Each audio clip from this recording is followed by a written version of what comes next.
and welcome to the Confusion to Clarity podcast. This podcast is for anybody who needs that reminder that they really are capable of achieving amazing things. Each week, we will be diving deep into all things mindset, manifestation, and spirituality. Hosted by me, Natalie, a clinical hypnotherapist, psychotherapist, coach, mum, and lover of all things mindset and manifestation. When listening, I want to give you a break from reality. I'm going to share with you the tools and techniques that you need to make your goals reality so you can stop playing small. Hello and welcome back to the Confusion to Clarity podcast.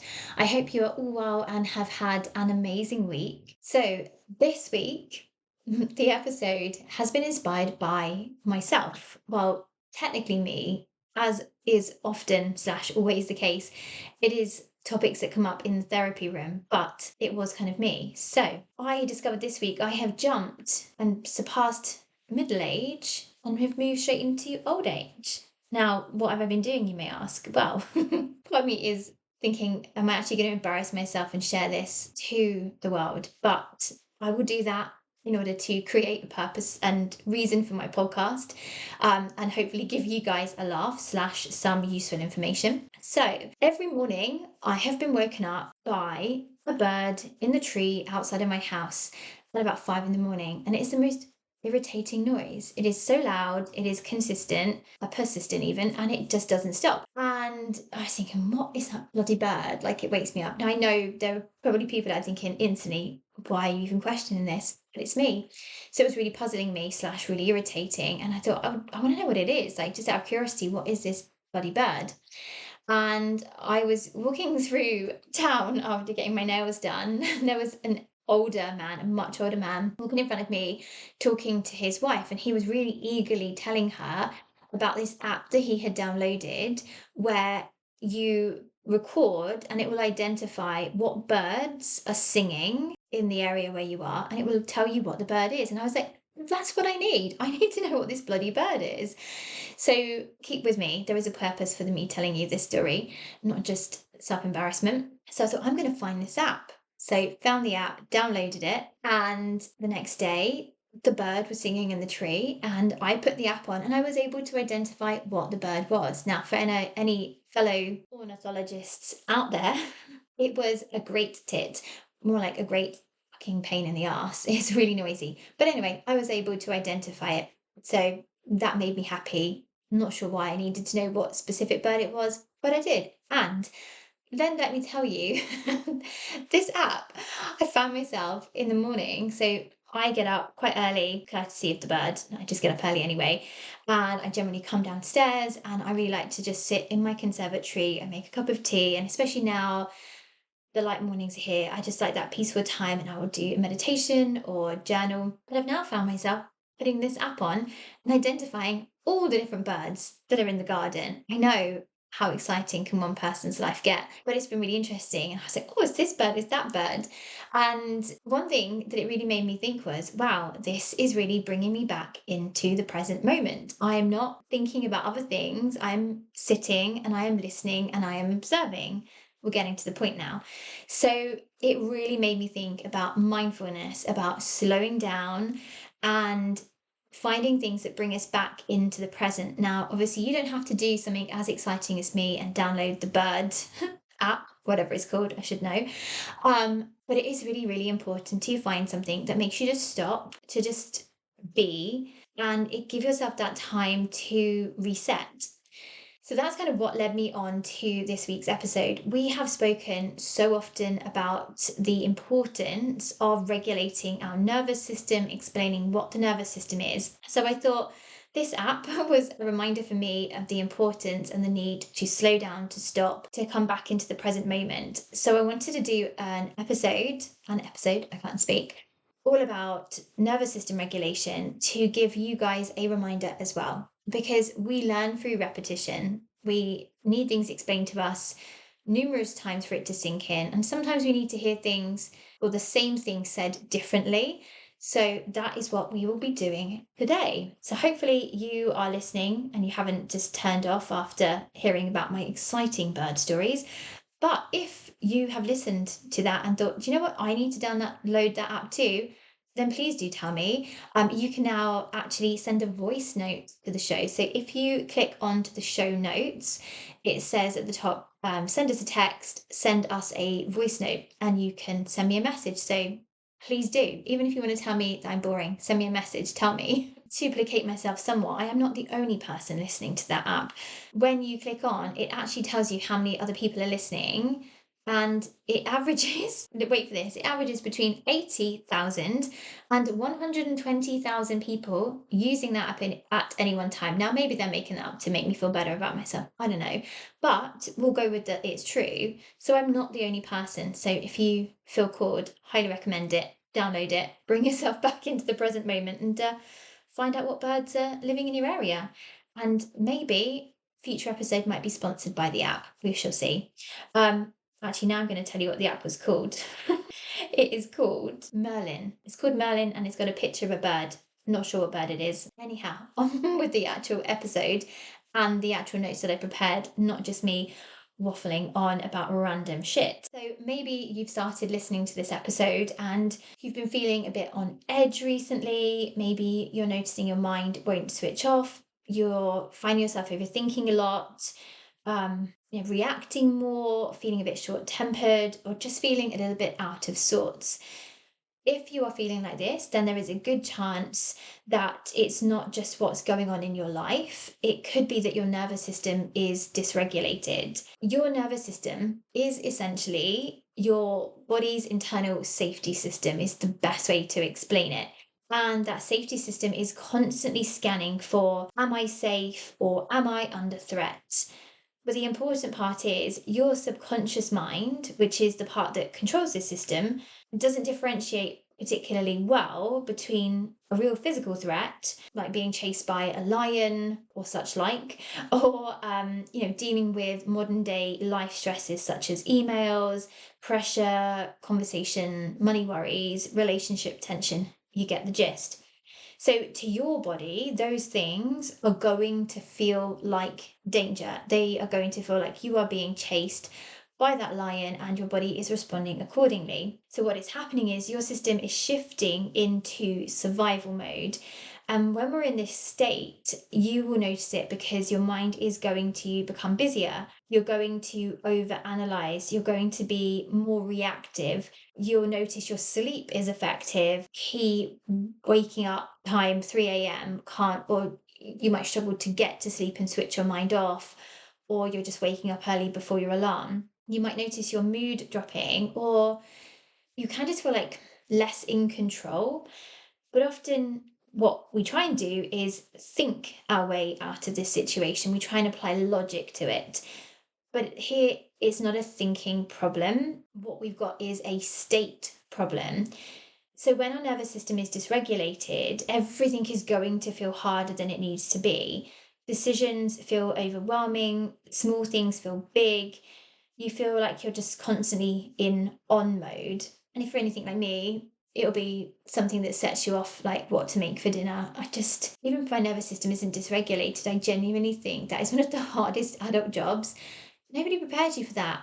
I mean, maybe you live in a house where you don't have to do all the cooking. I do. I do all the cooking, all the meal planning.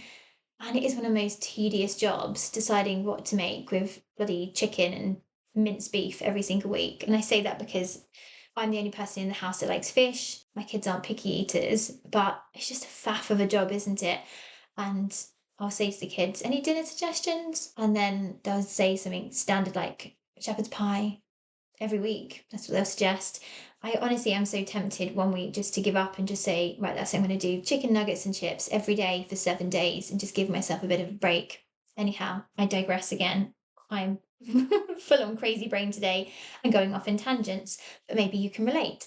So, point being is when your nervous system is dysregulated, everything feels too much. You are one moment from that straw breaking the camel's back. So, instead of berating yourself, which is often what we do in that situation, asking, oh, what's wrong with me? Why do I feel like this?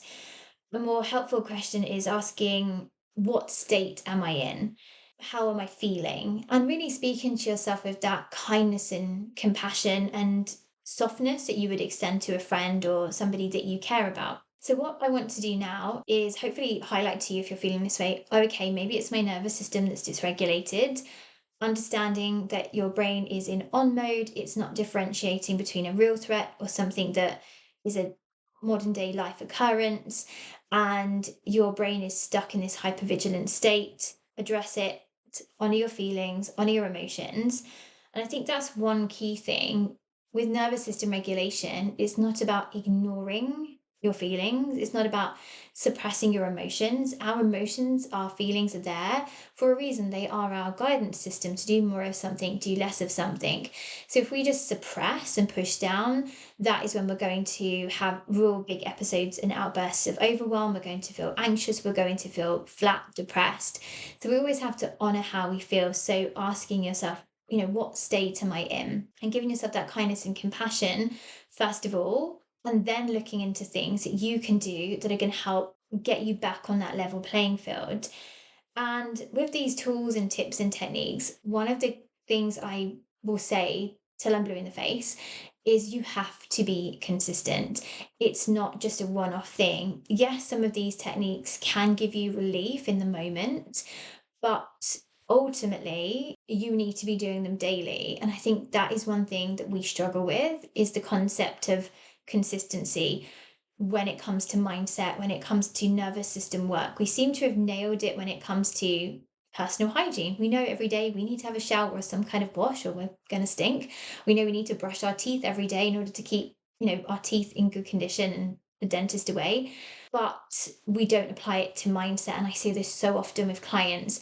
I have a lot of clients who come back to me on a monthly basis, and those sessions are maintenance sessions. They are sessions where they're coming back, we're going over the month, we're looking at what's been good, we are ironing out any potential problems before they do become big and sort of nipping it in the bud. It's about finding techniques that work for you, having different things depending on how you're feeling on that day, but doing something on a daily basis to regulate your nervous system in conjunction with obviously making sure you're getting the right amount of sleep, the right, quantity, quality. So one of the things that is, well, one of probably my number one is breath work. It's quick. It's a quick way of letting your body know we're safe. And it doesn't need to be can't speak to it. It doesn't need to be complicated. You can simply just breathe in through your nose. And then what I like to do is take a deep breath in through your nose, hold the breath at the top, and then you're going to hum as you exhale the breath out. So inhale, you want to extend the belly as if you're doing a yoga breath. And then as you exhale, your belly's going to contract. And as your belly's contracting, you are going to hum the breath out. Now, I can't do that through this microphone because for some reason it blocks out the humming sound, but you get the idea. And with that one, it's quick, it's easy. You can generally do it everywhere. I mean, maybe not in the middle of Tesco's, but you could do it when you're driving, if you're like stuck in traffic and you're feeling a bit, frustrated. And when I'm doing this, I probably do maybe like 10 rounds, just deep breath in for a count of 4, hold at the top for 4, exhale out through the mouth, hum the breath out, right down, and repeat slowly. And a really good mantra to say to yourself at that time is, I'm safe. I'm safe. Really simple, really easy. Love that.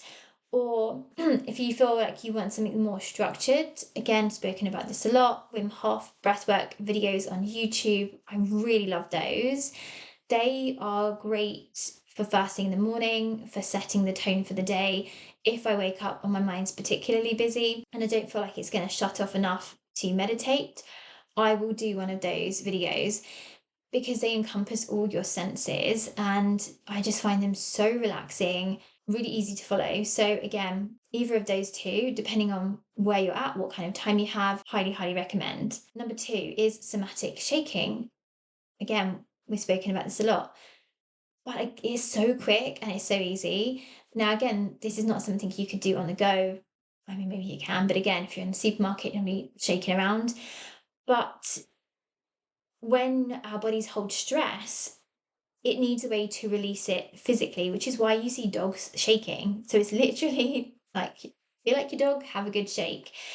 It's moving your body, it's loosening your arms, your legs, and it's really going to help discharge and release that built up tension. And I think with somatic shaking, you're always going to feel a bit silly at first, but it is so effective. So the way I do it is I set a minute timer, and as I've described, you just let your body shake. So really move your arms, stamp your feet, shake your legs, let your whole body move. And then as that minute timer passes, you might notice yourself yawn, you might feel more relaxed.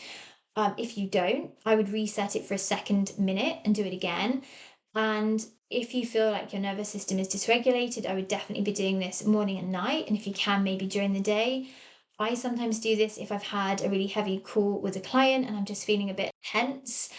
I'll set a minute timer, really good shake, and it just makes you feel just so much calmer, and it's quick, it's easy. So, number two, somatic shaking. My third tip is to get outside for a walk. Now, I know these suggestions are nothing revelationary and new, like, oh my gosh, get out for a walk. I hadn't thought of that. What a genius idea.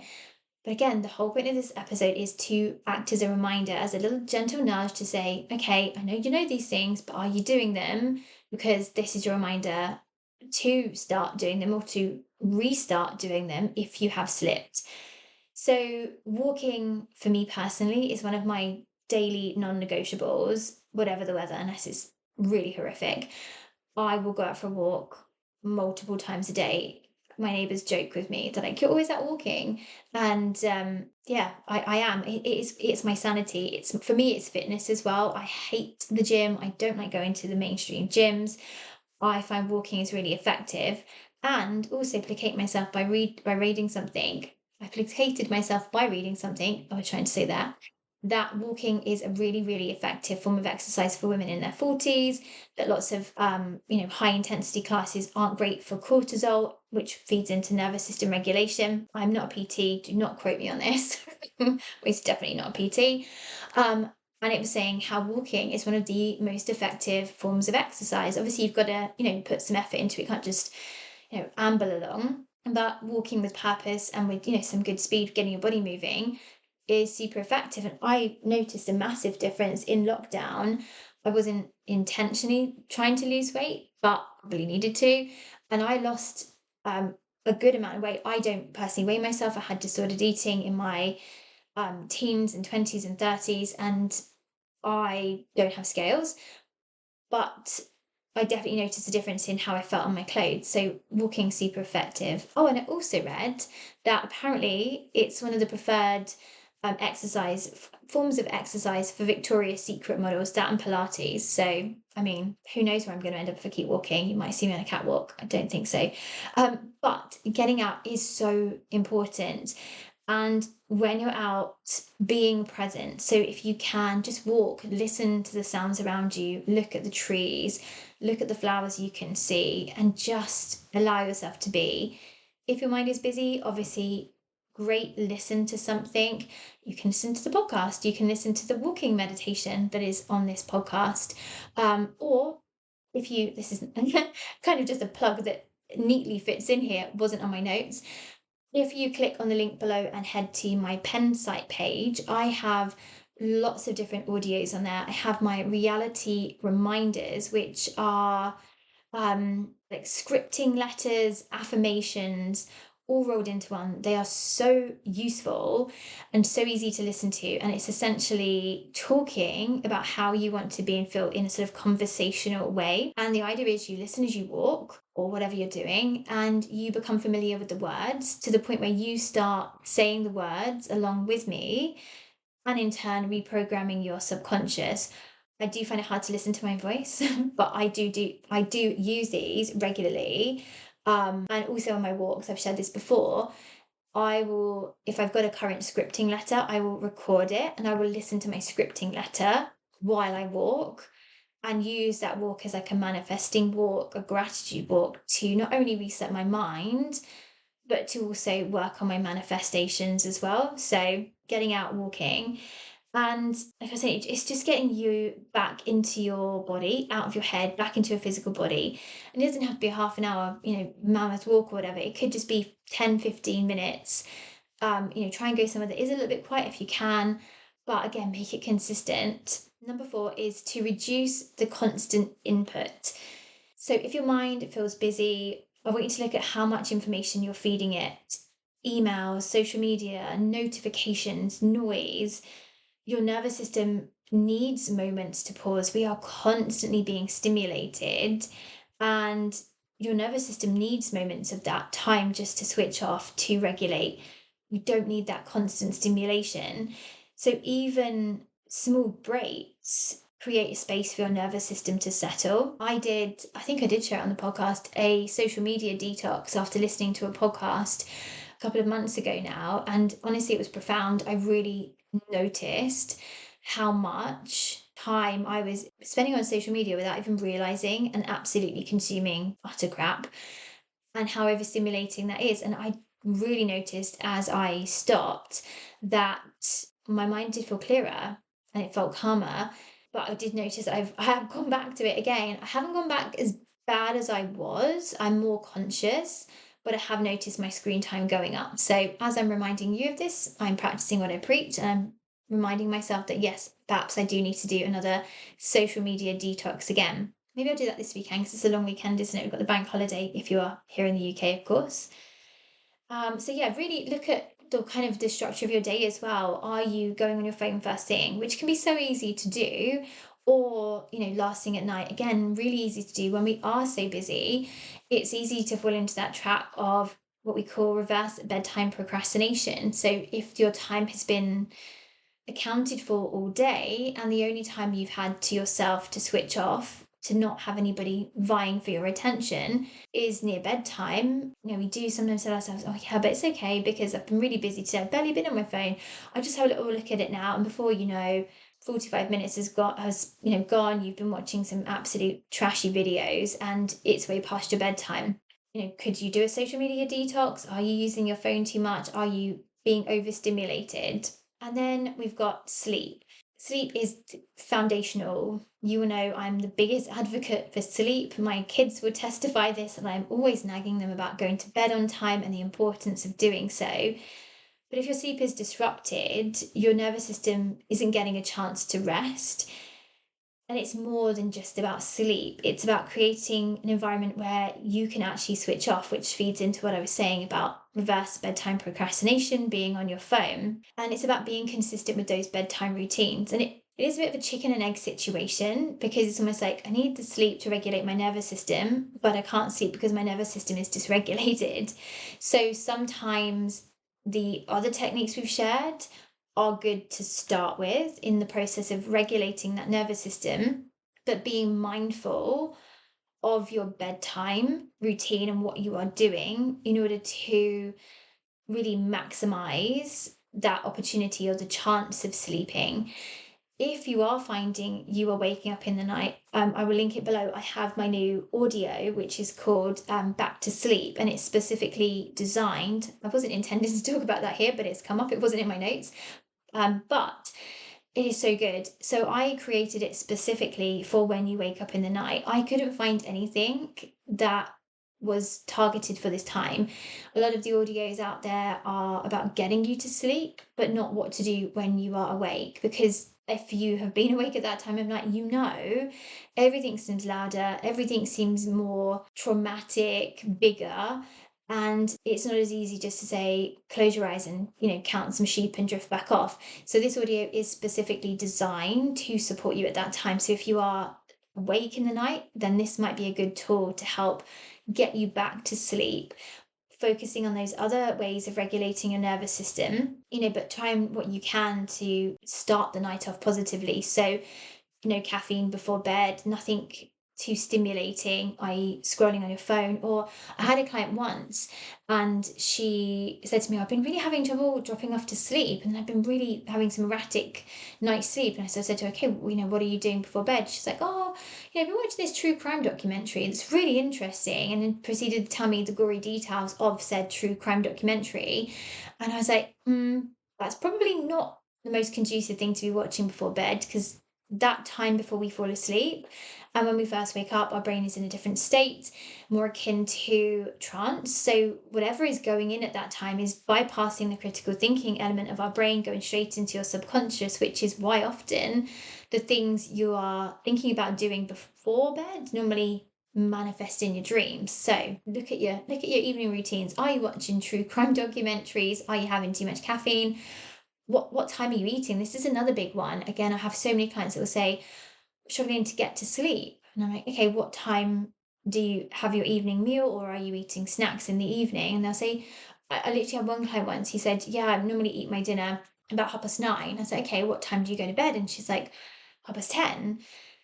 And this isn't me judging. We all, do things the way we do them. But I said to her, but food is fuel. Food is our giving our body energy to do things. So it's almost like you're fueling your body. Your body's pumped all this energy.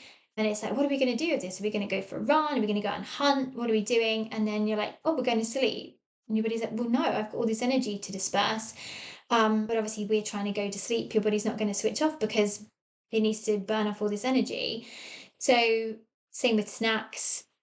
Sugar is a big trigger for a lot of people not being able to get to sleep, caffeine. So, maybe looking at your evening routine as a whole in order to really start the process of getting back into that good sleep patterns, good sleep habits, quality, etc. So, one thing I really want to kind of add in here is that it's not about doing everything perfectly. It's about understanding you, it's about understanding your body, your mind, and working with it rather than against it. So, this isn't a podcast episode to berate you and say, oh, aren't you doing shit? Not at all. It's about saying, do you know what? This is resonating. I do think my nervous system is dysregulated. I can start to see now that some of my good habits have slipped. Maybe some bad habits have come to the surface again. That's okay. What is this telling me? What factors are going on in my life? Showing yourself kindness and compassion, giving some of these tips and techniques a go to regulate your nervous system, get your sleep back on track, which in turn will give you the clarity to deal with all the things that need your attention in life. Because when your nervous system feels safe, you're going to notice that everything else around you just feels easier. It becomes easier. Your thinking clears, as I was saying, you gain more clarity, your reactions soften, you have more tolerance. You have more tolerance when your your child tells you the night before at 9 o'clock that they have food tech the next day and you don't have any of the ingredients. You just calmly say, okay, well, that's inconvenient, isn't it? Perhaps next time you could tell me 2 days ago when I did the big food shop, but that's fine. We will need to leave earlier in the morning and we shall go to the co-op before school. You might just feel more like yourself again and less full of rage. So I really hope this episode resonated. And this is exactly the type of work that I do with my clients. So it's not about managing your thoughts. Our job in sessions is looking at why, what's the trigger behind this, reprogramming your subconscious and helping them change that state, helping them to move forwards, develop tools, techniques so that they can go on to do all the things that they want to do. So if you found this episode useful, please share it with somebody else who you feel may benefit as well. If you haven't, please download the podcast. You can subscribe so you're notified when new episodes are released. Send me a message. Contact me on social media if you're enjoying the podcast. I love hearing from people because sometimes talking here in my little office in West Sussex, it's quite isolating. So if you like the podcast, do let me know. Or if you have anything to share, please do. As always, all of my details are linked below in the show notes. So do click into those and have a look at the different resources available. My social media details are there. And I will also share the link for my free meditation classes. So I hold a free meditation group on the first Monday of every month. Not this Monday because it's a bank holiday in the UK, so we moved to the following Monday. And the link will take you to a WhatsApp community. If you join there, then I will share the Zoom link and information. And they're just a space to switch off. There's no participation required. You simply log on, turn your camera off, audio off, find a comfy spot, and just enjoy half an hour, 45 minutes of deep relaxation. We have a different theme every month, different techniques. So if that sounds like something that would be of interest, come along. The more, the merrier. And again, share that with somebody else. If you want to, if you want somebody else to come along, please do share. And yeah, I hope you found this episode useful. And I look forward to speaking to you all again soon. Take care. Bye bye.